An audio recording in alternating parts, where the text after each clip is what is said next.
சங்கீதம் 3. கர்த்தாவே, என் சத்துருக்கள் எவ்வளவாய் பெருகியிருக்கிறார்கள்! எனக்கு விரோதமாய் எழும்புகிறவர்கள் அநேகர். தேவனிடத்தில் அவனுக்கு இரட்சிப்பு இல்லை என்று என் ஆத்துமாவைக் குறித்து சொல்லுகிறவர்கள் அநேகராய் இருக்கிறார்கள். ஆனாலும் கர்த்தாவே, நீர் என் கேடகமும் என் மகிமையும் என் தலையை உயர்த்துகிறவருமாய் இருக்கிறீர். நான் கர்த்தரை நோக்கி சத்தமிட்டு கூப்பிட்டேன்.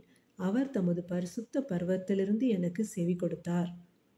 நான் படுத்து நித்திரை செய்தேன், விழித்துக் கொண்டேன். கர்த்தர் என்னை தாங்குகிறார்.